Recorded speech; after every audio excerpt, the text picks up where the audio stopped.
This is the first talk. It's about asyn, sort of an introduction to asyn, which is an interface between Epic's drivers and clients, and I'll explain what I mean by those things.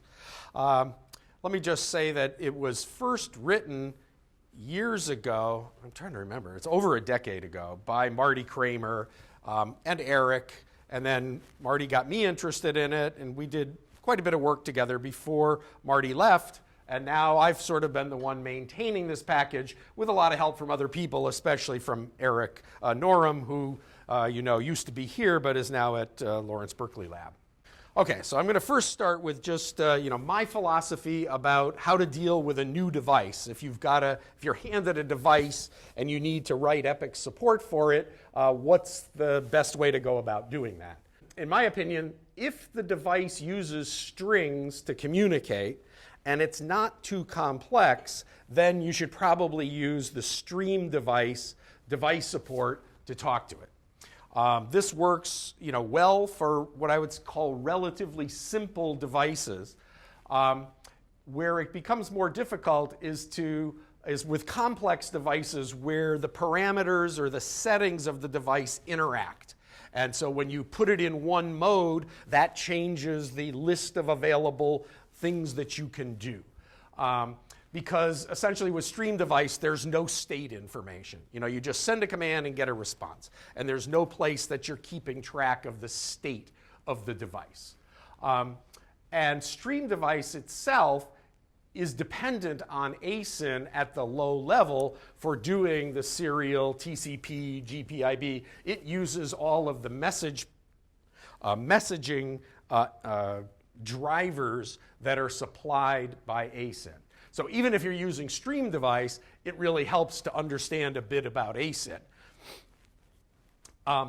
If the device does not use strings or it's complex, then my approach is to write an asyn port driver, preferably using the asyn port driver C++ class that we'll talk about at the end this morning.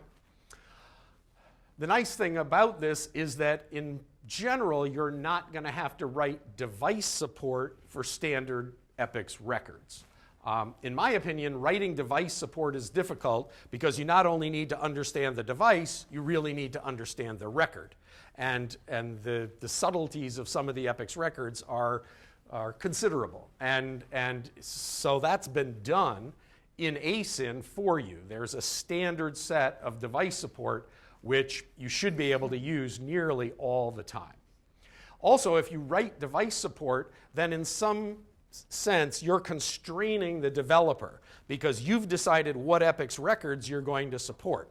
And it might be that the developer would like to use your driver but with a different set of Epic's records.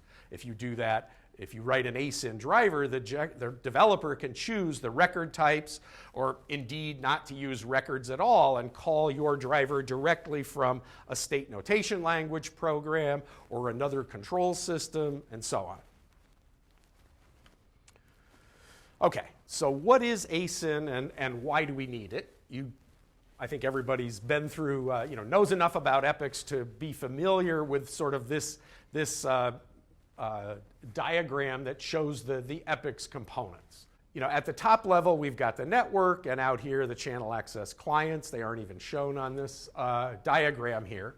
And this interface between the clients and the database through Epic's channel access is extremely well defined.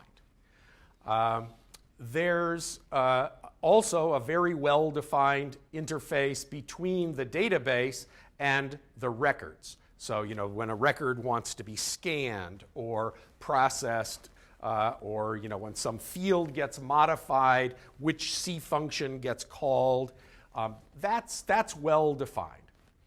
The interface between record support and device support is pretty well defined.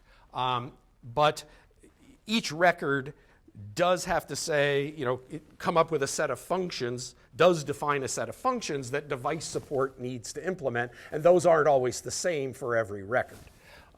So there is some stuff that a given record is going to define what functions it needs to have device support provide for it.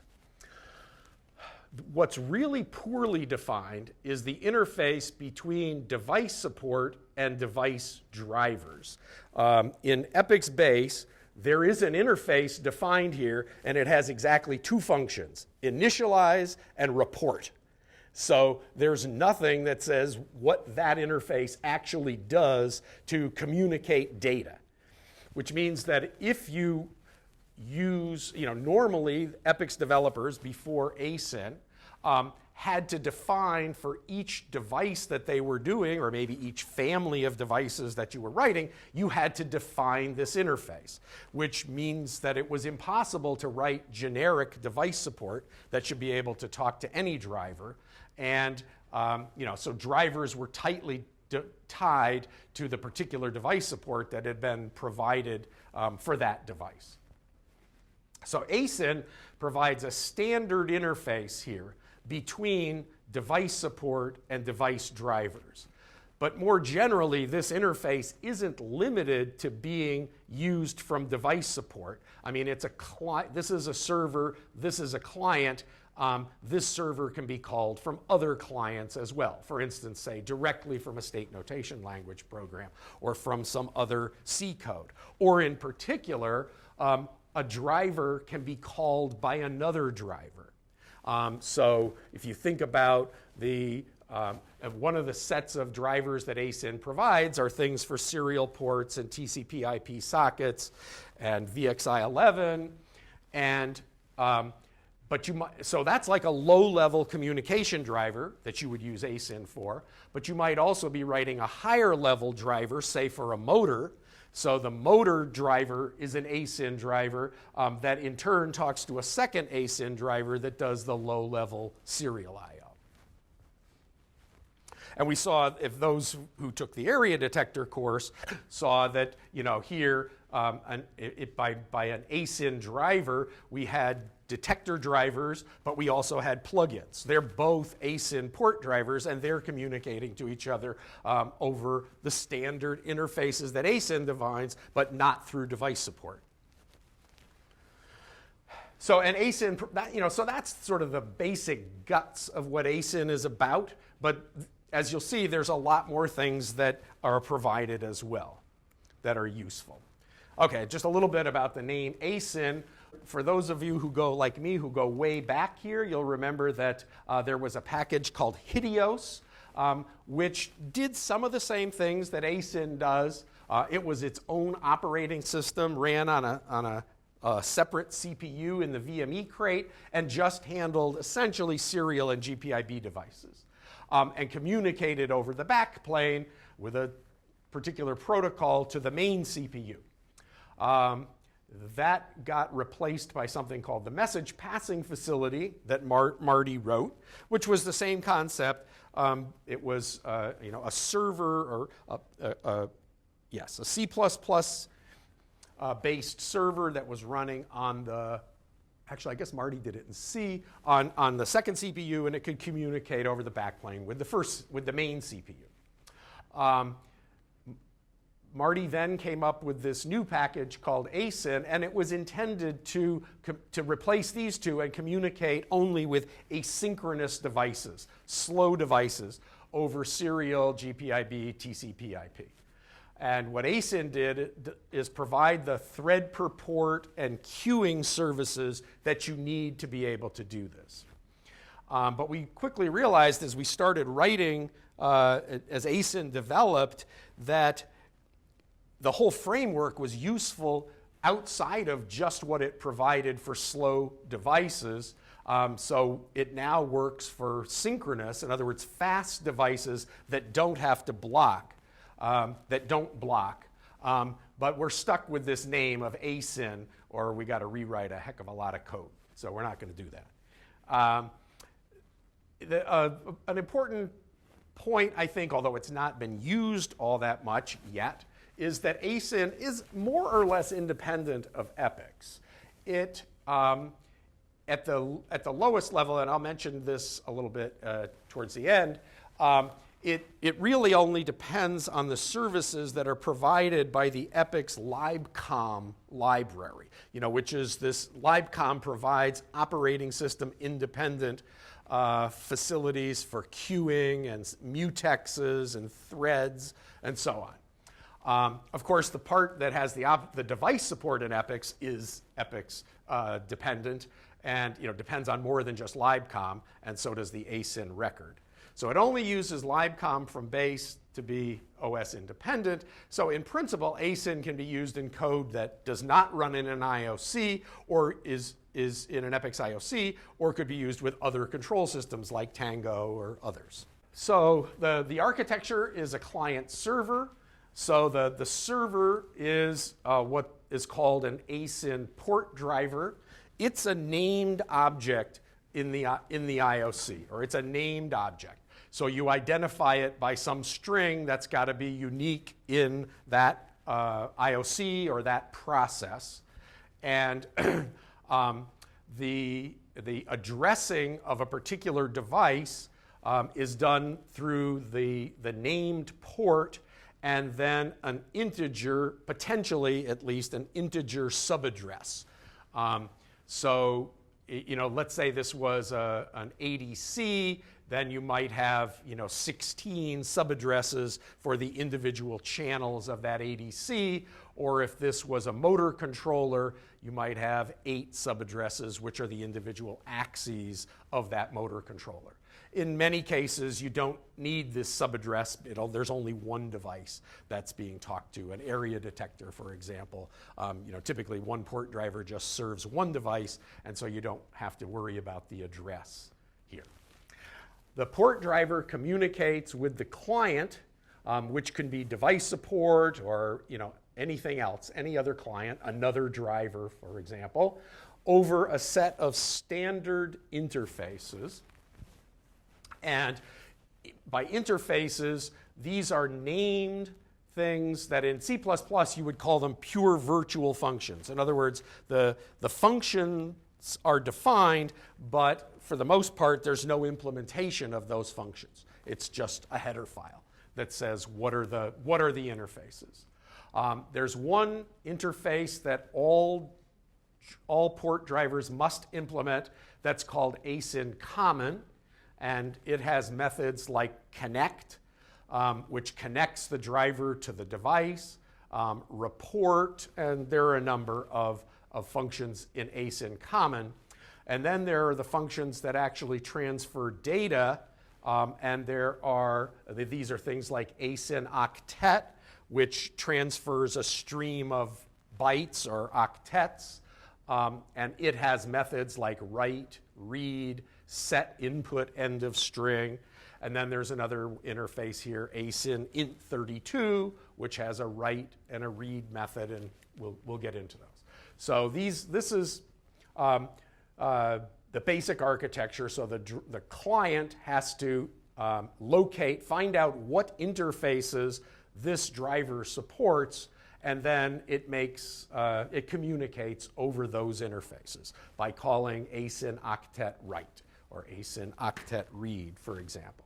This is the way the flow control works in AsynDriver for an asynchronous device, meaning a slow device. Remember, in Epic's, if you're talking about Epic's device records and device support and drivers, that the device support is never allowed to block.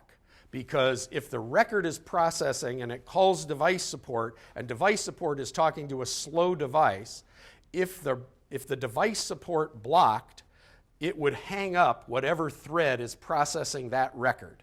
And if that was the 10 hertz scan thread, then all the other 10 hertz scan tasks would be blocked, waiting for that slow device. So you're never allowed to do that.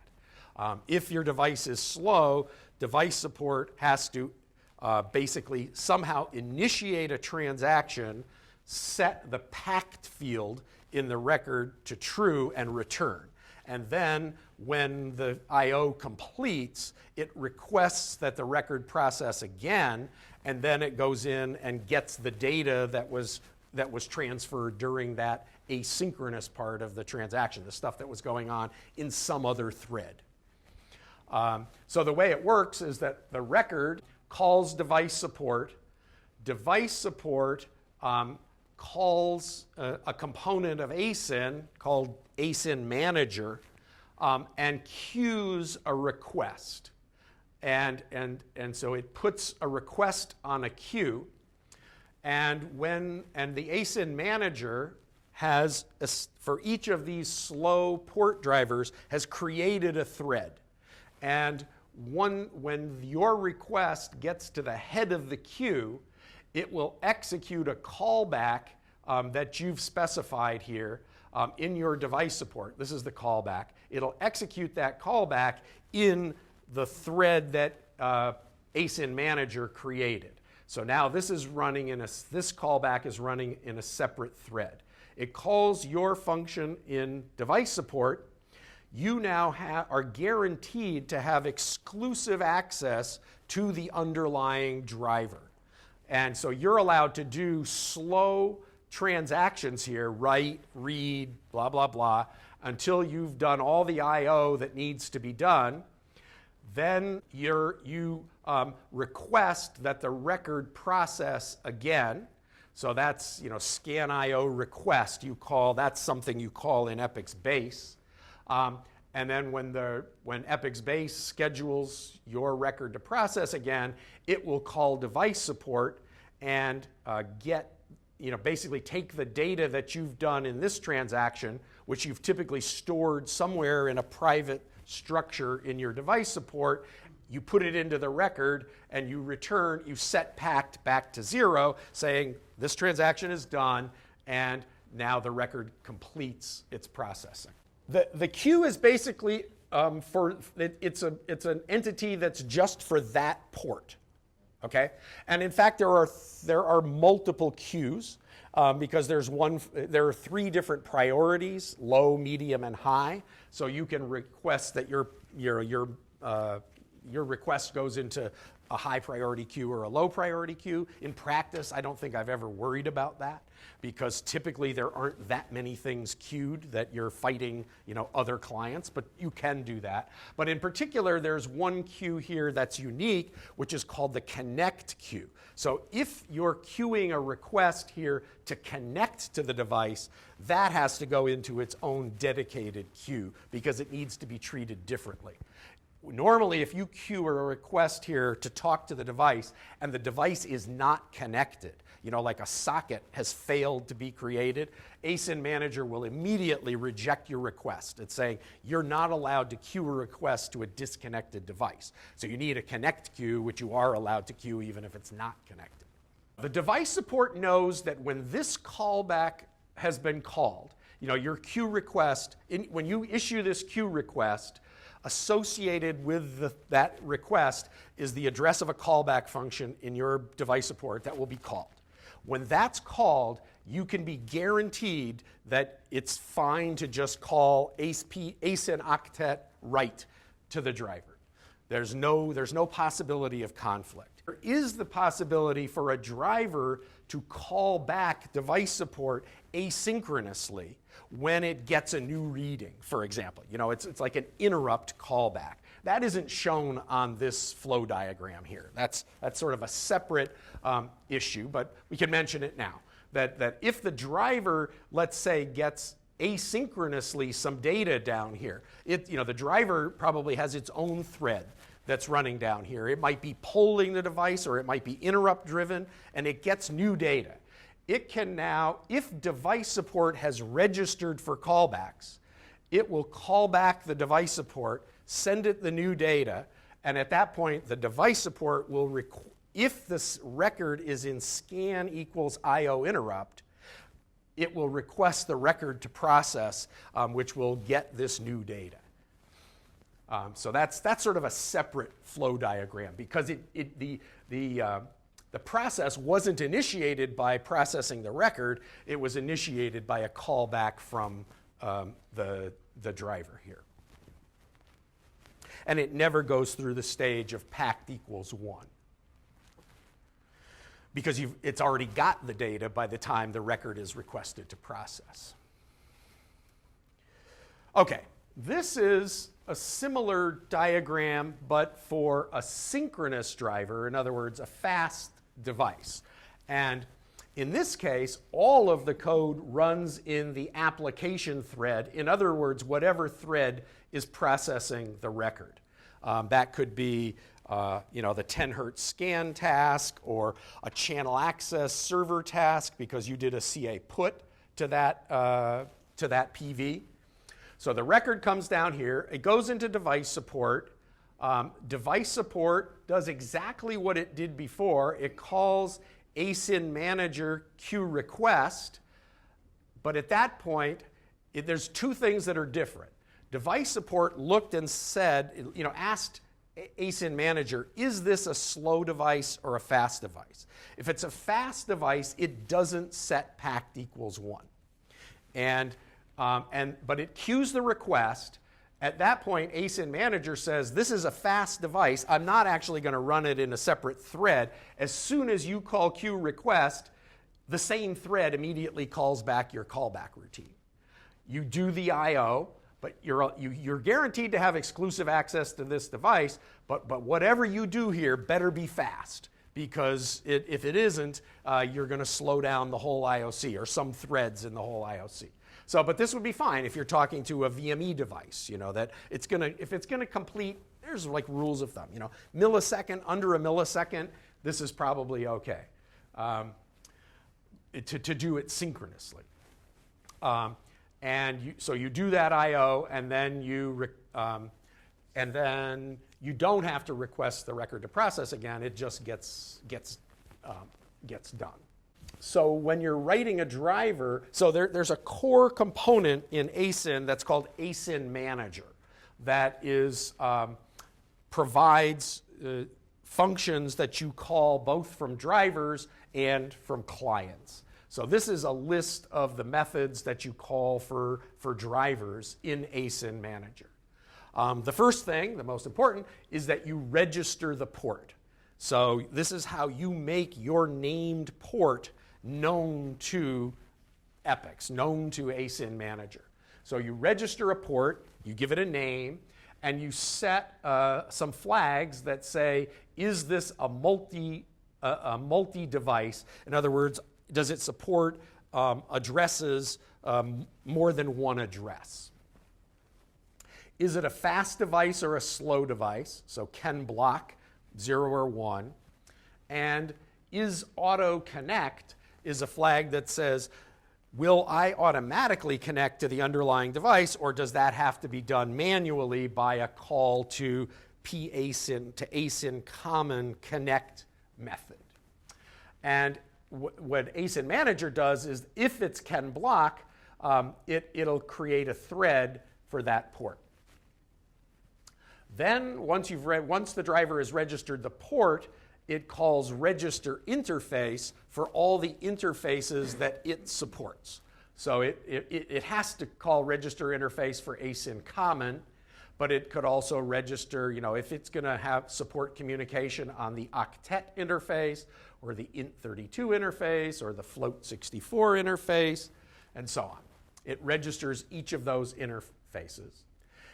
If it supports doing callbacks to device support or to clients on any of these interfaces, for each of those interfaces that it does, it calls register interrupt source, and which basically is telling asynManager, I support callbacks, doing callbacks to device support on perhaps some subset of these interfaces that I've registered. There's also something called interpose interface. This is done by sort of a special kind of driver that, so let's say that there's an underlying octet driver, for example, driv asyn IP port. This is the TCP IP driver that asyn provides. It only does low-level reads and writes. It doesn't know anything about end of string, looking for an end of string, or only reading a particular number of bytes, or waiting until I've gotten, 600 bytes. So there's an interpose interface that can be put in between the client and the low-level driver that, for example, handles that end-of-string processing. So this interpose interface re-implements asyn octet. So the client calls asyn octet in the interpose code, the end-of-string code in this case, which in turn then calls the low-level driver to actually get the data from the device. And the interpose interfaces are very useful when you need them, but it's not something that I've had to write very many of. But for instance, for Modbus, I did, because Modbus supports talking over serial devices in two different ways, sort of binary and ASCII, and over TCP/IP. And in each case, there's a different header and checksum that goes with it. So what I did was to write a Modbus driver that produced everything in the Modbus packet except the header and the checksum, and then use the interpose interface to add that additional information on the way out and strip it off on the way in. So here's some example code for a synchronous driver that supports the asyn int32 interface and that can do callbacks. So it creates a C structure here, which is p private int32 array. It's actually the int32 array interface, I guess. I'm sorry. It says that the interface type is this. You'll find in asynManager that's just a constant definition of a string. So it's identified by a string, asyn int32 array, something like that. I don't know exactly what the string is. I don't need to know. You give it a pointer to the interface, which is basically a function table in your driver, and basically a pointer to yourself or something that'll be passed to you when the driver calls. So you've got a pointer to your internal state information. So then the driver calls asynManager-Register port with the port name, a flag that says it's multi-device, a flag that says it's going to auto-connect, and by putting 0 in these two parameters, it means when asynManager creates the thread, it's going to create a thread with medium priority and with a default stack size. But you can set specific values for these if you want to run your thread at a different priority or you need a different stack size.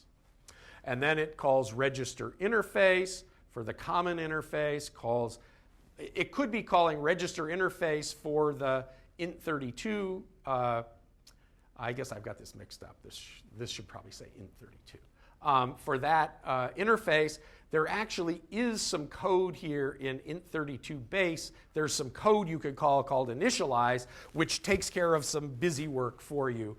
There actually is some code in this interface to initialize. And then it's calling register interrupt source that says I do support interrupts callbacks on the int32 interface.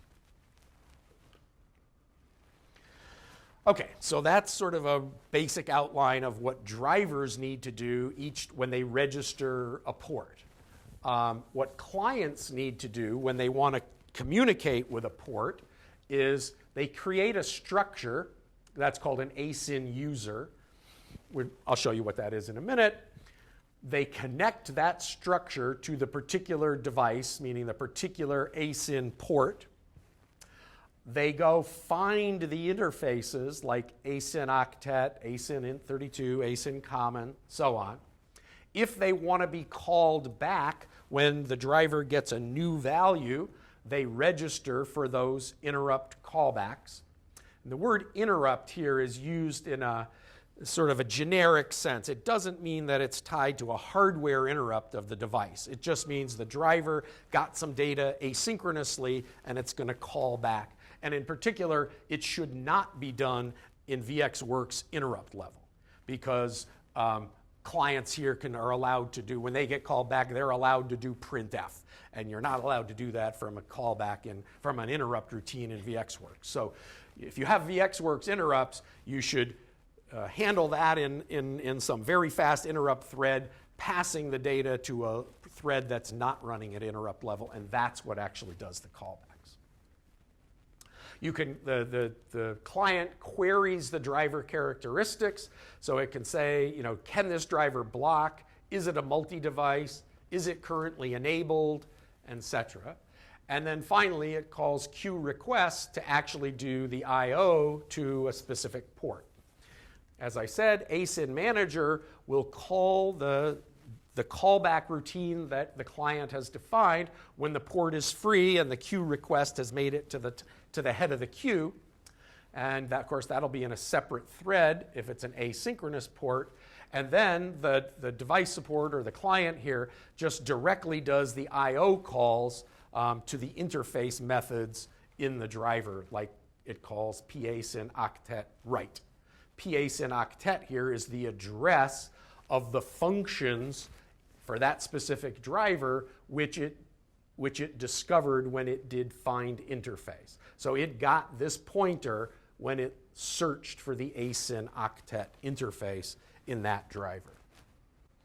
So here's an example of methods for clients. So here's some code where we've got a long out record, and its device type is asyn int32, and its output link, and this is the syntax, you say @asyn, the name of the port, the address, which will default to 0, so you can omit that, but then there's also a timeout that you can give here. So this is sort of the general syntax for an asyn output or input link, port, address, timeout.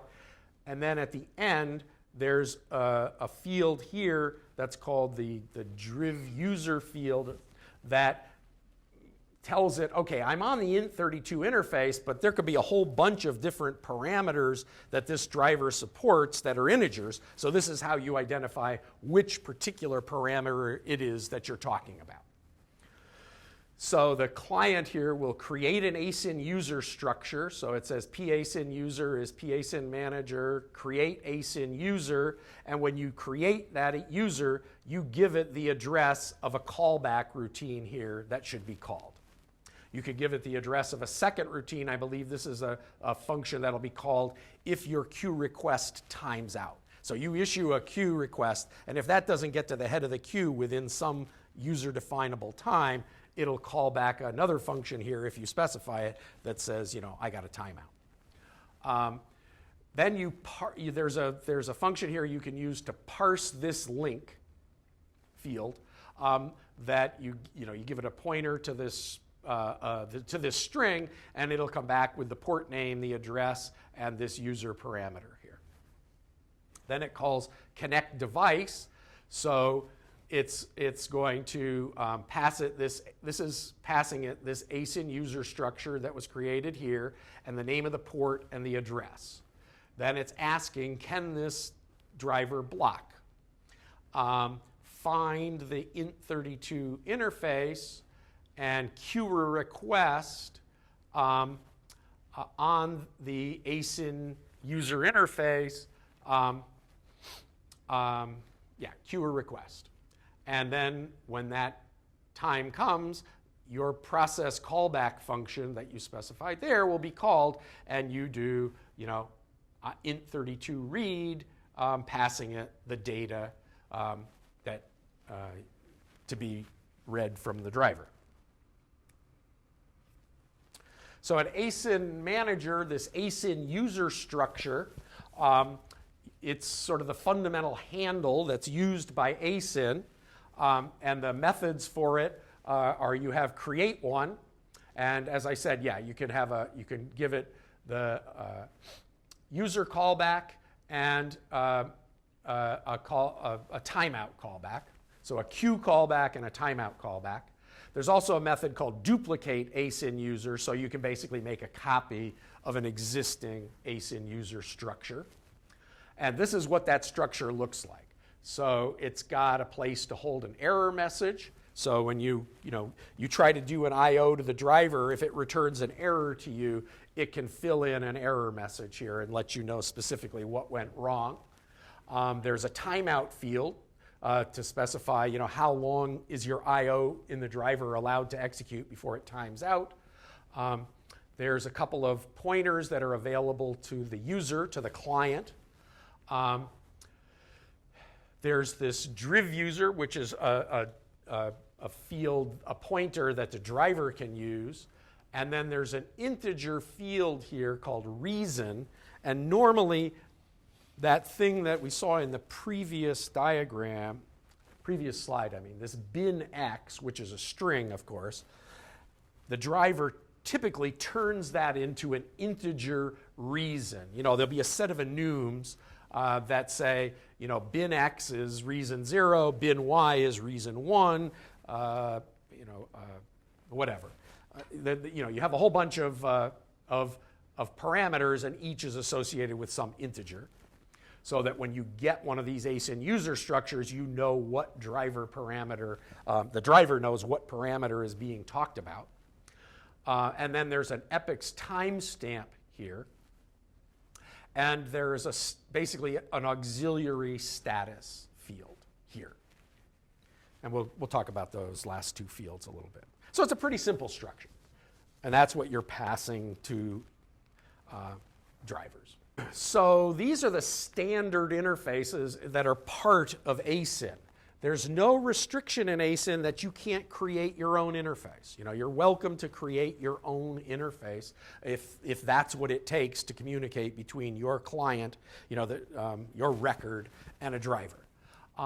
In fact, I think that would be an extremely rare occurrence when the standard interfaces wouldn't be sufficient. So the asyn common interface has report, connect, and disconnect. Everybody, as I said, all drivers have to implement that. Then there are the I/O interfaces, and most drivers will implement one or more of these. All of them have a write method, a read method, a register interrupt user method, and a cancel interrupt user method. Register interrupt user says, whenever you get a callback, whenever my value changes, call me back. This says stop doing that. On an asyn, so in addition to those methods, the asyn octet interface implements flush, set input EOS, end of string, you know, like carriage return line feed, set the output EOS, get the input and output EOS. Int32 has a method called getBounds, which is a way of telling, you know, what's the range of integers that I actually support. So if this is an ADC, the ADC can say, you know, that's where it would indicate I'm a 12-bit ADC. So that device support knows how to convert those numbers, you know, what the full range of the device is. There are int8, int16, int32 array methods. They only implement these. They don't have any additional methods. Asyn uint32 digital, this is, you know, it's a 32-bit integer, but all of the functions that are called, in addition to just having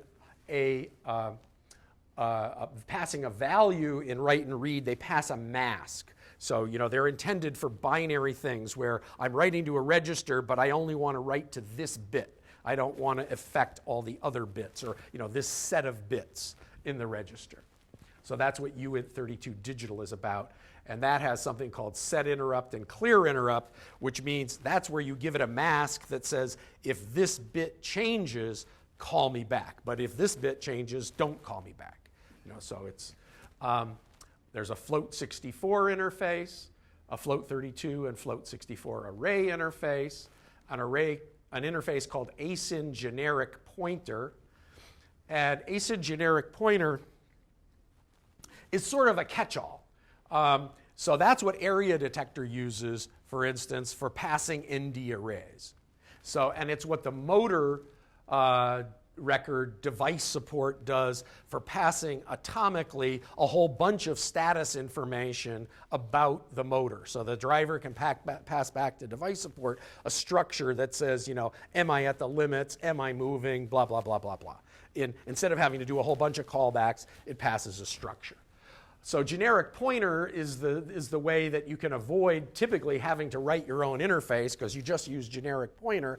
Obviously, the client and the driver have to agree on what that is pointing to. You're just passing a pointer. So they need to agree on what it is you're pointing And then finally, there's an asyn-enum interface, which is used for communicating the choices of some variable between the driver and device support. So if your driver, you've got a driver that's written to support all of the and/or cameras. Now the driver goes out and says, okay, I'm talking to this specific camera, and this is the list of choices for the ADC speeds that are available. So on this interface, the driver can communicate back to device support, and device support will create the enum strings for the MBBI records or the BI records or BO records, binary input-output records. And then there's a few miscellaneous interfaces. Set option and get option is basically a way of communicating key value pairs. So this is used in the serial port drivers to set things like the baud rate and the parity and stuff like that. In fact, I think that's mostly where it's used, is in there. There's a specific asyn GPIB interface that has the methods for the GPIB specific commands, like address command, universal command, blah, blah, blah. And then there's this interface where you basically are communicating the information about that driv user field that was bin X in the example I showed before. And that's where the driver typically takes that string and turns it into a pasyn user reason field. So it modifies your asyn user structure to fill in the reason based upon the string you pass in driv user create. As I said, developers are free to create new interfaces. In practice, I don't know of any anymore because asyn generic pointer can be used to pass any structure when the other interfaces are too simple. Part of one of the limitations of asyn is that Marty, for some reason, was averse to writing it in C++. So it's written in C, but with a lot of C++ kind of concepts, right? But doesn't have some of the advantages of C++, which is that you could have virtual functions and have a base class that does it, but if that doesn't do what you want to do, have a derived class that does do what you want to do, or have several. And with C++, it's easy to add functions to an interface. With the C, it's a little more difficult. You got to be careful that clients will continue to work if they don't know about the new functions in the interface. Okay, now I'm going to tell you about something that is basically just a convenience. So instead of, you saw that there's a whole bunch of code that either your client or your driver need to implement when you write a new one. If you're writing a driver, you need to call register port. You need to call register interface for each of the interfaces that you support. You need to call register interrupt user if you support callbacks, and so on. In the end, it just becomes a lot of busy work, a lot of sort of code that gets repeated time after time. And then you get sloppy and you don't implement the error checking that you really should have done, and so on. So you want to minimize the amount of sort of rote code. So I created this thing called asyn standard interfaces.h. So there's just a structure here that has pointers to the interfaces and a bunch of flags that says, can it interrupt, and so on. And so your driver can basically just populate this structure with the pointers and flags that are appropriate for your driver, and then it calls asyn. This is a new interface. It calls asyn standard interfaces base initialize, and you basically pass it this structure. And then it takes care of calling register port and register interface for any interface that's not null in this structure, sets the flags for can it block and not block, and so on. So it just reduces the amount of code you need to write. That being said, this is what you need to, this is something you might want to use if you're writing your driver in C. If you're writing it in C++ using asyn port driver that we'll talk about in the next talk, you don't need to worry about this. It does this for you. So in asyn port driver, even more of it is hidden. You don't need to do even this amount of work. But just to show you, if you do write a driver in C, this is I'm just going to whip through some slides here. This is just the initialization code in a driver that I wrote years and years ago before I did asyn standard interfaces. So this is the first page. This is the next page where I'm assigning all of the interface addresses in here. This is where I'm calling register interface, initialize the interface, blah, blah, blah, register interrupt source. And there's just, page after page of this stuff, basically just to initialize the driver. So I think it was 4 or 5 pages of code. And when you do it with asyn standard interfaces, you get that down to 1 page. So this driv user, the client calls driv user create and passes it that string. The driv info string is parsed by the driver. That's like that bin x string. As I said, it typically sets pasyn user reason to some parameter index value. A more complicated driver could set this driv user pointer to something. And here's just an example where this inhibit level is the driv user string. Now the device support calls parse link, calls find interface on the asyn driv user interface, and calls driv user create, passing it that string. Again, this is stuff that, it's very useful to understand how this works, but for most of what you guys would do, this is all under the hood because the device support is already written. You don't need to worry about call. You don't need to worry about making this call as long as you're using the standard interface. And if you're using asyn port driver, the implementation of the driv user interface is completely hidden from you as well. So it's kind of all under the hood. Okay, support for callbacks. So all these interfaces support callbacks, including asyn enum. When you change some parameter in your camera, that might change the list of the supported speeds, right? So the enum interface could actually be dynamic. I'll get into a little bit of the epics limitations on that in a second.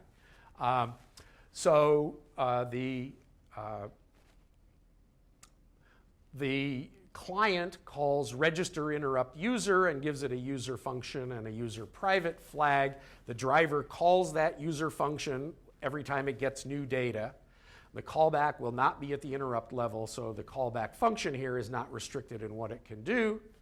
Callbacks can be used by device support, but of course they can be used by other drivers and so on. So there are a whole bunch that, in fact, there are a lot of examples of drivers that use the interrupts. Some are real interrupts, like the IP330 and the IP Unidig and the struct scaler, but then there are area detector drivers and plenty of other drivers where these aren't real hardware interrupts. They're just typically something that's polling and finds that there's a new value and then does a callback. And it'll be used in the measurement computing devices that we'll talk about this afternoon. Okay, so this is an example in the IP330. The IP330 is an industry pack ADC, pretty widely used on the beamlines here. It's typically goes in an industry pack carrier in the VME crate and does generate interrupts. So this is the interrupt function, the thing that's actually called at interrupt level by VxWorks or RTEMS. And so what it does is to read the data out of the hardware registers and put that into an array, which it then passes to a thread running down here, not at interrupt level, using Epic's message queue try send. So that this driver is allowed to pass a message, this interrupt routine rather, is allowed to pass a message to this thread that's not running at interrupt level through Epic's message queue try send. And so this function just waits for one of those messages to arrive and then passes the int32 interrupts back to device support. So it calls asynManager interrupt start, gets the address of the next node. There's a linked list because there could be multiple clients, multiple device supports that have asked for interrupts on this, from this driver.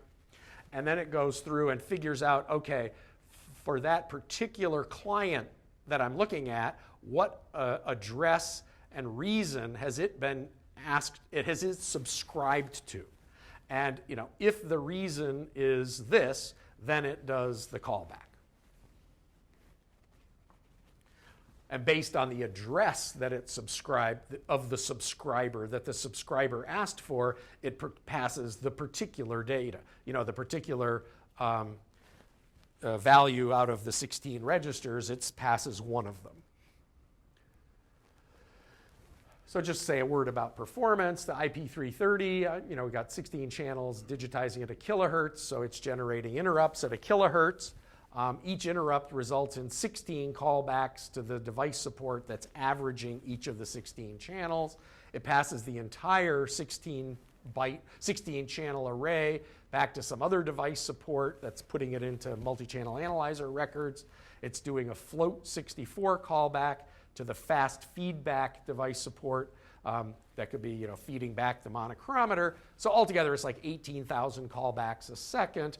And on a pretty old CPU, a 2100, that was like 21% of the CPU.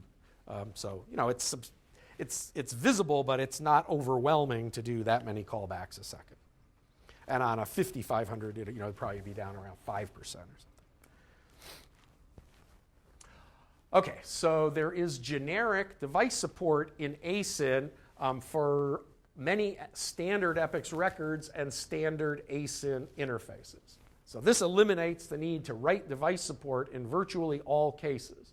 So new hardware can be supported by just writing a driver. So the record fields for the standard device support are things like asyn int32, asyn float64, asyn octet read, asyn octet write. So the asyn int32 interface has support for analog out, analog in, binary out, binary in, MBBO, MBBI, long out, and long in records.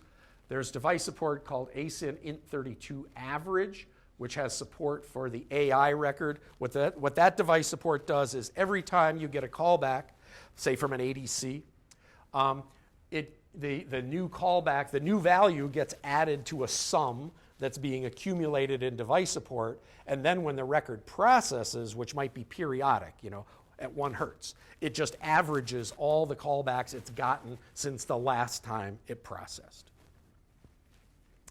Asyn, and that the IP330 uses that support, or it can use that support. Asyn uint32 digital and digital interrupt are used by these records, BO, BI, MBBO, MBBI, direct, long in, long out. Float64 has support for AI and AO. Asyn octet, string in, string out, waveform, in and out.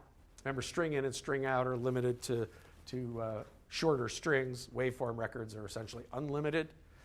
Then there's asyn XXX array, where XXX is int8, int16, int32, float32, float64. That's support for waveform records, both in and out. And then finally, asynenum interface supports the BI, BO, MBBI, and MBBO records. Some important features of the generic device support. First, it supports synchronous and asynchronous device support automatically. It figures out if the driver can block or not, and then does things appropriately for both types of devices. It supports ring buffers. Ring buffer means, let's say your driver is doing callbacks really quickly. It calls back device support 5 times in 50 microseconds. Typically, the record is not going to be able to process quickly enough to process all of those values. But you might not want to lose those values. You might want the record to process all 5 of those values, even if it doesn't do it at exactly the time that it happened. So the generic device support for everything except strings and arrays uses a ring buffer by default, and by default it has 10 elements in it. So you can handle a short burst of callbacks from the driver and not miss the transitions. So it puts it into a buffer, and then the record processes repeatedly, pulling the values out of the buffer. If you need a buffer that's more than 10 elements, that's easy to do. There's just an info tag, I'll show in a little while, where you change that info tag in the record, and you could say, I want a ring buffer of 100 values or 1,000 values. Obviously, you pay a price in memory. There is support for status in the callbacks, which means this didn't used to be true, and I think we'll come to this when I come up with a list of all the things that have changed since the last time I gave this class in 2012. It used to be that if your record was I/O interrupt scanned, so it was getting its values in response to an interrupt, if something went wrong in the driver and there was an error, there was no way for the I/O interrupt scan record to know that and to go into alarm. That's no longer true. So that aux status field in the PASYN user now can be used. The driver can set that, and it'll get sent back to device support, and in that routine, if it sees there was an error there, it'll go into alarm. There's also support, and we'll get into this, for timestamps in callbacks. So in Epics, normally the timestamp of a record is the time that the record processed. But there are times when you might want that timestamp not to be when the record processed, but when the device actually collected the data. And there's now support for doing that. And the way you do that is the record has a field called TSE, and if you set that to -2, then it assumes that device support has set the timestamp, and the record doesn't modify it. And that's now supported in this generic asyn stuff. Something that's added in the next release of asyn, but it's in the SVN head now, is support for output records with readback. So if now an output record is allowed to register for a callback. So if the driver changes a value of a parameter, it used to be that only input records could update, but now an output record can also update to reflect the state of that callback. You asked for, you sent a value out that says, please set this to 100. The driver says 100's not valid, I'm going to set it to 50. And now your output record, it'll get a callback that says it's 50, and the output record will now change to put it back to 50. That's not always what you want, but so it's optional. And it would break a lot of things to make it the default behavior. So it isn't the default behavior. Again, it's an info tag. And then as I said, one thing is this support for enums. Okay. So in terms of the generic device support, all the Synapse modules that I'm responsible now use the standard asyn device support and no longer have any specialized device support code. And this includes area detector for 2D detectors, the Modbus driver, the DXP software, the IP330, IP Unidigi, the Quad EM, the DAC, measurement computing devices, Canberra devices, struct scalers, and these motors that use the Model 3 motor driver model. Some of the older motor drivers do have specific device support, but all of these use generic device support. Now they're not using, I should be clear here, they're not using some of these, I think probably on the next slide. Yes, that when I talk about the generic device support, there's generic device support that's in asyn, that only supports the records that are in Epic's base. But the stuff in Synapse, like the MCA record, the scalar record, and the motor record, need to use special device support because the records are unique. They're not base record types, but they're still just a single device-independent device support file. So for the MCA, there's dev MCA asyn.c, and that supports all multi-channel analyzers. But it defines the interface between device support, how the record talks to the driver down there. And same thing for the scalar record and the motor record. So they now only use the standard asyn interfaces, which means it's possible in principle to write a database using only the standard records, because this this device support for the MCA record or the motor record only uses the standard asyn interfaces, which means you could also just use the standard records from Epic's base to control all of the parameters in those drivers. However, in some cases for these records, there is state logic that's up in the record. And so if you try to control a motor just using standard Epic's records from base, like an AO to control the velocity and a BO to tell it to move, it would not behave the way that you're expecting it to, because the backlash in implementation is done in the motor record, and there's no code doing that if you do it from Epic's base. But in terms of the future of how we implement things, you could think about taking that state logic out of those records and putting it down into some base class driver, a base class motor driver that would implement backlash and all the things that the record is currently doing, and then you could just use the standard records from Epic's base to do even complicated devices like the MCA or the motor. This is just a screenshot of the IP330 showing the generic device support. No, you don't need to spend any time on that. Okay, an important component of asyn is something called the asyn record. So there's a record, a specific dedicated record in asyn that is intended primarily as a debugging tool, but it provides access to most of the features in asyn, including all of the standard I/O interfaces. So what this is used for typically is controlling tracing, debugging. You can use it for connection management, and you can use it for performing interactive I/O. So if you get a new device and you don't know how it works, if you load one of these records, you can play around with changing the baud rate and changing the terminator and sending it a command and seeing what the response is, just all the stuff that helps you figure out if the manual was right or not, or understand what the manual was trying to say. So it's very useful for testing, debugging, and in many cases, people use it for the actual I/O. And this replaces, for those of you with gray hair like me, there were these old generic serial and GPIB records. This replaces those.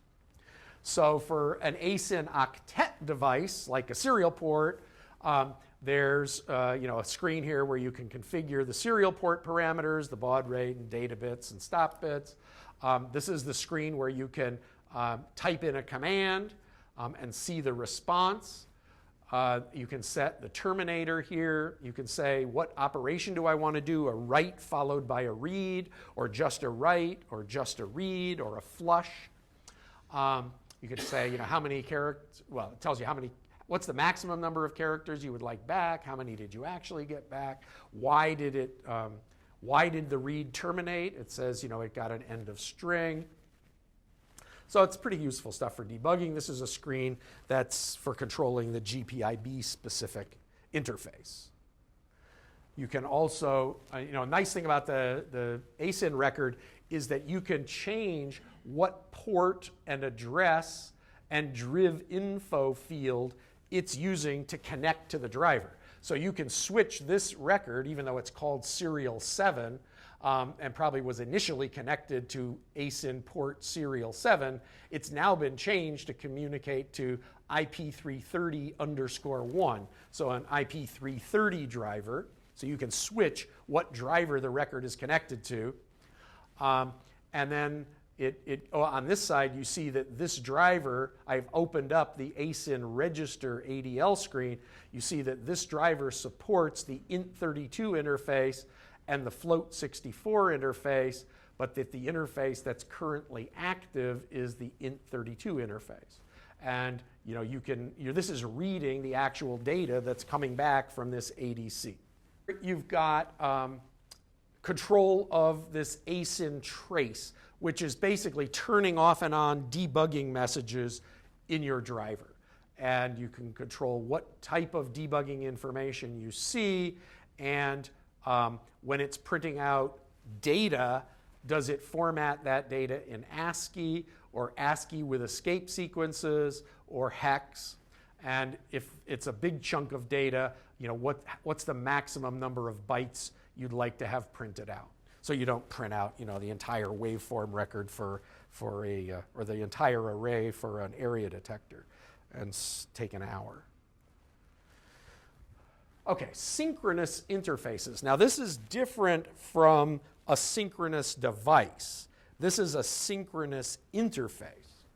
So all of the standard interfaces also have, because a synchronous interface, even for slow devices, so that you can do I/O without having to implement callbacks. Remember, if you're going through the sort of standard interface to talk to a slow device, you have to call asynManager-Q-request with a callback. And then the code to actually do the I/O can only happen in that callback. There are many times when you're writing code, which is, and that's what you have to do when you're writing code that cannot block, like device support. But if you're writing a driver, let's say for a motor controller, that's running in a thread in the driver, it's allowed to block, waiting for communication to the underlying controller port. So it's much more convenient to not have to write callbacks there, than to just have inline code. I do this, I wait for it to happen. If it doesn't happen, if there's an error, return, blah, blah, blah. So you don't have to do callbacks. So each of the interfaces has there's a synchronous interface for each of the corresponding asynchronous interfaces. So asyn octet sync.io has methods write, read, and then very importantly has a method called write read, which is atomic. So when you call this, you're guaranteed that your write operation will be followed by your read operation, and nobody else can get in between, which is very important. So don't do a write followed by a read, because somebody else could have queued a request and gotten in between and done another write, and now when you do a read, you don't get what you wanted. So anyway, this is very useful with communicating with a device that can block when it is okay to block. And here's some examples of when it's okay to block. In Epic's device support, in init record. So in init record, you're allowed to block, but after that, you're not. A state notation language program that's, say, communicating with serial or TCP port, an asynchronous asyn port driver communicating with an underlying asyn octet port driver, for example, like I just said, a motor driver. Area detector talking to a Mars CCD server, or a Pilatus driver talking to CAM server over TCP. Those are all allowed to block. Or the IOC shell commands, those are allowed to block. So here's an example talking to a Tektronix scope. So in the initialization routine for the driver for a Tektronix scope, it would call pasyn octet sync.io connect, passing it the name of the underlying port, passing it the address of an asyn user, and then in the actual I/O, it would call asyn octet sync.io write read, giving a send message, the length of that message, a receive message, how big your receive buffer is, a timeout, and then you get back the number that was actually sent, and a response length, and an end of message reason. Why did the read terminate? Whole bunch of IOC shell commands related to asyn. So there's asyn report, asyn set trace mask. There's a whole bunch of stuff for asyn octet where you can actually send commands to a device from the IOC shell prompt and look at the response. Anyway, a whole bunch of commands here. I'm not going to go through all of them. The ones that you're most commonly done are setting the trace mask and the IO mask, trace info mask, routing the output to a trace file. But even a lot of this is often done from that MEDM screen I just showed you. But if you want to turn on debugging in your driver as soon as the IOC starts up, then you would set these masks here. using this, you can't get debugging in the constructor because that the port doesn't exist yet. And so you can't have called, and you haven't returned from the constructor, so you can't call this. However, there is a default trace mask in asyn. So if you haven't specified a trace mask for a particular port, there's one that's global. And you can set that with this by not, I believe it's by not giving it the name of a port or giving a null string or a blank string for the port. That sets the global trace mask. If you do that before you create your driver, set it to be full debugging, then in your constructor, if it's using asyn print methods, then you should see it in your constructor. Okay, so here's actually the main screen for asyn record has recently changed to add this additional information down here. So this tracing and debugging, asyn provides a standard mechanism for printing diagnostic messages in device support and drivers. The messages are written using the Epic's logging facility. They can be sent to standard out, to standard error, to a file. So device support and drivers call asyn print or asyn print IO, and you give it a pasyn user that identifies who you are, what port you are, because whether the message gets printed or not depends on whether these flags are set for that particular driver. So you give it a pasyn user, a reason, which is the reasons here are trace error, trace warning, trace flow, trace IO device, trace IO filter. Filter would mean an interpose driver, or trace IO driver. And if you're passing it, and then you give it a format, and then additional parameters. It's like printf. Or asyn print IO, you give it a user, a reason, you give it a buffer and a length. So this is the IO part. So this is the data you want printed, and then a format. And asyn manager or asyn trace takes care of printing this buffer and length according to these flags. But you can print additional information with a format string and some additional arguments at the end. So you can enable tracing and disable tracing for a specific port and address. Trace messages can be turned on and off from the IOC shell or the VxWorks shell, and from channel access clients by using an asyn record here to control these flags as channel access parameters, or by asyn octet IO from the shell. I'm not sure what that means. I think that's wrong. Okay, in 4-22 is where we added, pretty recently, these fields. So it used to be that the only information that you got at the beginning of each message was a timestamp. But now you can also get the name of the port, the source code, line number, file and line number, and also thread information. What thread was running that produced that message. So you've got trace info time, port, source, thread, and the default is just to set time. So you get it's backwards compatible. You just get the date and time of the message, but you can also get a port, adder, reason. So you see these fields. You can get the source where you get file and line. And you can get thread information where you get the thread ID and thread priority and thread name. And there's a new IOC shell command to control that mask.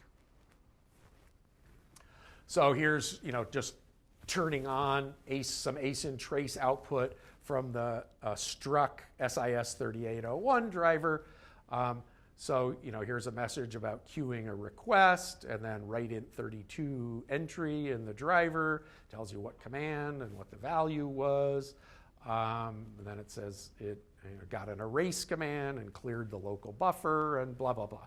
Exactly what messages you see, of course, are going to be dependent on what code you put in your driver to print the messages. But it's very nice to be able to put some debugging messages in there and turn them off and on at runtime and not have to recompile and say, I want to uncomment a printf statement or something like that.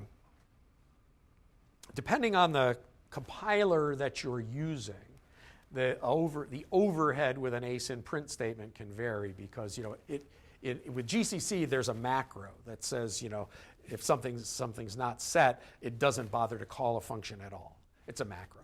I'm quite sure that in Microsoft that's not true. So if you're really worried about performance, you might not want to put an asyn print statement in the innermost loop that's getting executed 1,000,000 times a second, and once it's debugged. But generally, the overhead of these asyn print statements, even if they're not going to print a message, is pretty low. If they are going to print a message, of course, that can have a big performance impact, right? And in particular, it can make problems go away, or it can make problems happen, and because it changes the timing, if it's a timing-dependent issue. One hint for that is the overhead of printing a message is much, much less if you send the output to a file. And so instead of, so if you're trying to get messages and not screw up the timing, you say asyn, well, there's a place in that field where in that debug screen there, where you can give it the name of a file. And so if you send your messages to a file, you'll screw up the timing much less than if you send that to standard error, standard out, particularly on VxWorks, right, where it's really going through a console port at 9600 baud or 19.2 or something like that. It's really, really slows things down. Right, a useful command is asyn report. Remember in that asyn common interface that all drivers are supposed to support, there's a method called report. And drivers should all implement a report function, and it takes 2 arguments. Our asyn report IOC shell command takes 2 arguments. The first is, they're both optional. So if you just type asyn report, you will get a list of all the asyn port drivers in your IOC, and hopefully a brief message about each one, because it'll be the default details flag will be 0. So in your driver, if you're called with the detail flag of 0, you should print a short message, 1 or 2 lines at most. But then if you're called with more details, you print a greater number for details, you print more information. You can also here give it an optional port name, so you can ask for a report, of course, just from a specific port. If you want to get an output from a specific port, you have to give details because it's done by position. So here's asyn report for, this is a VxWorks IOC. So it's printing out a report about the DAC, and a report about the IP330 and the IP unitage and a few serial ports. I think I truncated this here. I should have put ... And then some stuff about a multi-channel analyzer and about the struct. And then you could ask here for more details. This is a case with area detector, so I'm asking for detail level 1 on the port called sim1, so the simulation detector. And there's 3 different sets of output here. The first set, these lines down to here, are output by asynManager. So this happens before the report method in your driver is called. So this says what asynManager knows about this device. Then there's the output that, in this case, was output by the sim detector driver itself. It printed these 3 lines. But then the sim detector called the report method in the base class, which was asyn port driver. So then asyn port driver output this information here. In fact, there's pages of it, because there are many parameters that it's printing out. So it's telling me, the timestamp, the last timestamp for that driver. This is parameter list 0, and there are 98 parameters. It says the first parameter is a string. It's the name of that parameter is port name self. That's the driv info field, at the end of the record. This is its value, and this is its status. So, for instance, there's a parameter here, array dimensions, whose value is undefined. but the other ones have defined values. So there's multiple layers that can be printing the report. asynManager, your driver, if your driver's inheriting from asyn port driver, it should call the base class so that when the user types report, he sees the base class output as well. Okay, the drivers that are included in asyn, there are a set. The first is driv asyn serial port. So this is a driver for serial ports on most operating systems, Linux, Windows, Darwin, VxWorks, RTEMS. You call driv asyn serial port configure, give it the name of the port, the name of the device that the OS knows about, and a priority, and whether it should auto-connect and do end-of-string processing. And then on the options, you've got these things like baud, parity, X on, X off, number of stop bits, and so on. There's an IP port driver for network communications. So the syntax is the name of the port, a host info string, again, priority, no auto-connect, no process EOS. So if these flags are 0, it does auto-connect and it does process end of string, which are normally what you want. The host info field, it can be an IP host name and port number, an optional local port number, and an optional IP protocol of the device. So the format is host, port, optionally, local port, space, protocol. And so, for instance, 164.54.90, port 4002. This is port 4001 and using local port 10,000, 10.10101. Local port normally is automatic, right? When you connect, when your client connects to a TCP server, the OS chooses for you a random local port that the server will talk back to you on. But there are a few cases where the remote server is restricted in what local ports it's allowed to talk to. Somebody recently had a PLC that was like this, and it would only talk to a range of 100 ports on the host. So it couldn't use a random port. So I added this feature so that we could accommodate those weird PLCs. I don't know, it's some security thing. So the protocols that it supports are, for this protocol, are TCP, which is the default, UDP, UDP star, which is broadcasts, HTTP.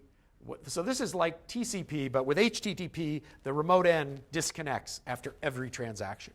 And so this will auto reconnect for you for each transaction. It doesn't necessarily mean you're using HTTP, because there are other servers that may disconnect after every transaction as well. But that flag tells it to do that. And then there's a protocol called COM, which is for terminal servers, Ethernet to serial adapters that use this Telnet RFC 2217 protocol. So this allows you to set the parity and baud rate and so on a terminal server, where it sends the commands to do that over the internet, over the network. There is an IP server port, so you can write this is a socket listening driver. So instead of an outbound, this is doing outbound connections. This is listening for inbound connections. It's not used very much, but it can be useful if you want to use basically OS independent way of writing a socket server. Socket server. There's a VXI11 driver. VXI11 is essentially GPIB over Ethernet. There are real GPIB drivers for VxWorks and Linux in asyn. And then recently, Eric Norum wrote this driver called USB TMC, which is for what's called the test and measurement class. And this is a protocol for USB devices. So a lot of newer USB devices that are used in the laboratory understand this protocol. I don't have any personal experience with those.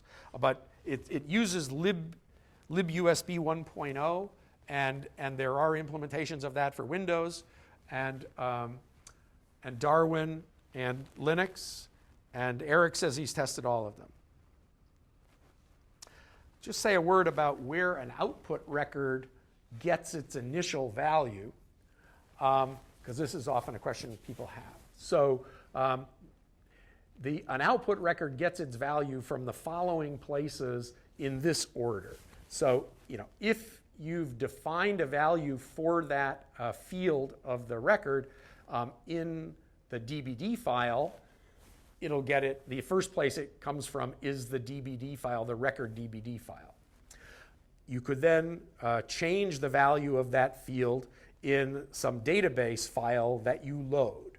And this is the important step that I want to talk about here. So asyn device support init record function for an output record does a read from your driver to try to read the current value from the device. If your driver returns asyn success on that read, then that value is used. So this supports bumpless reboots. Your output record will reflect the state of the underlying hardware when it comes up.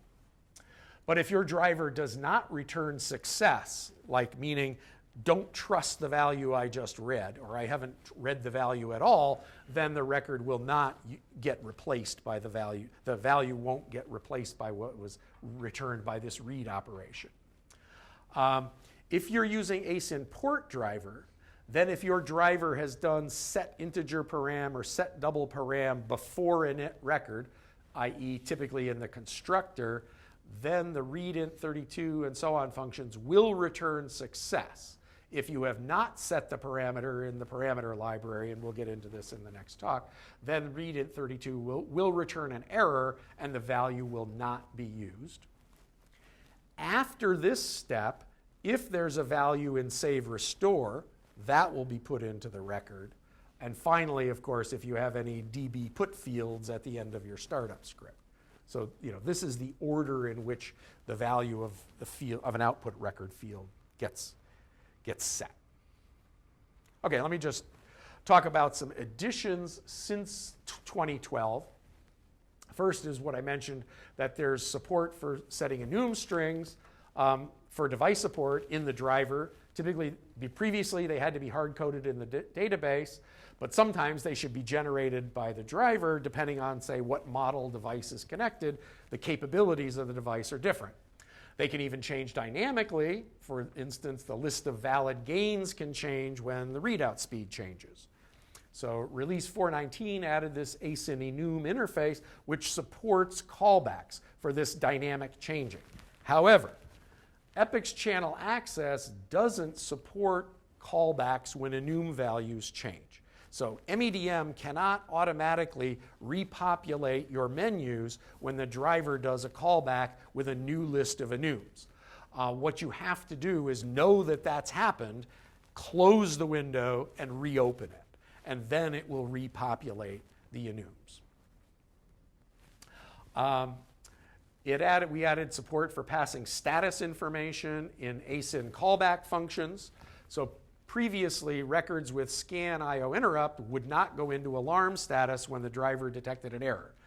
In 4.19, we added the use of this auxiliary status field in the asyn user to pass the status information from the driver to callbacks. And all device support now looks for a non-zero aux status field in the callbacks and sets the alarm state of the record based upon that. We added in R420 support for passing timestamp information in the asyn callback functions as well, and that will be used if you set your record TSE field to -2. Then the timestamp comes from device support. In the case of area detector, for example, there's a timestamp that travels with the ND array through the callbacks to the plugins, and that gets set to the time the image was collected. And if you set in your plugin all those Epic's records in the plugin to have TSE -2, then those record timestamps will be the time that the image was collected, not a half a second later when that plugin finally ran. There's support for setting the timestamps in asyn port drivers. AsynManager added these functions. So it added a register timestamp source, unregister timestamp source, get timestamp, and set timestamp. So you can have your own timestamp function, that asyn is using. Normally it does epochs time get current, but you could write your own timestamp function if you want. And something that's just been added is support for running asyn outside of an IOC. I said early on that asyn is largely epochs independent, depending in principle only on epochs libcom.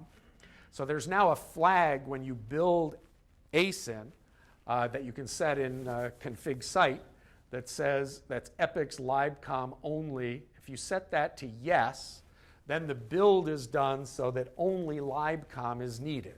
And that does the following. It omits building the device support for epochs records, omits building the test applications that create epochs IOCs, sets asyn libs to com rather than epochs base IOC libs when it creates the library, and changes a little bit of logic in asyn port driver for this interrupt except flag, which is not part of libcom. And there's a new C++ class which is called asyn port client. Ooh, that T is a mistake. This makes it easy to write a C++ application that starts existing asyn port drivers and communicates with them over standard asyn interfaces without running an IOC. And there's a test application, I think test asyn port client, I believe it's called, in asyn that does an example of doing that. So, and there's an example now in area detector as well, of instantiating a simulation detector and a bunch of plugins, including the HDF5 plugin, and running them from a standalone C++ application outside of an epochs IOC. The support for the USB test and measurement class. Ring buffer enhancements. I mentioned that there were ring buffers for the scalar interfaces, float64, int32. Recently, we added support for the numeric waveform records, and even more recently for the asyn octet records, string in, string out, and waveform. For all of these, it's optional and it defaults to no ring buffer, but if you set the record info tag asyn : FIFO to a value greater than 0, it'll use a ring buffer of that size. That's also the tag that you use to set the ring buffer size even for the records that do default to 10. Added the capability for output records to update their values with a callback from the driver. I mentioned that previously. So this is what you put in your DB file. You say info asyn : readback 1 for an output record. And now that output record value will update whenever the driver does a callback. It also gets the alarm status from that callback.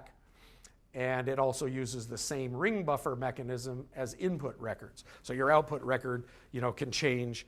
If it can't keep up processing, it'll use the values from the ring buffer.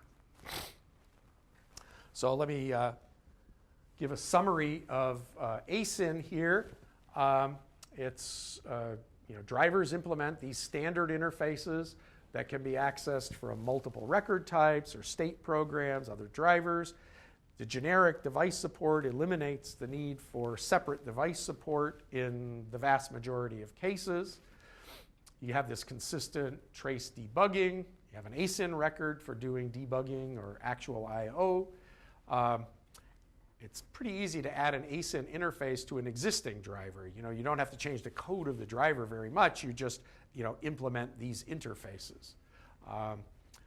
Asyn drivers, as I said, are actually epochs independent. You could use them in other control systems. And the asyn port driver, which I'm going to talk about in the next talk, simplifies things even more.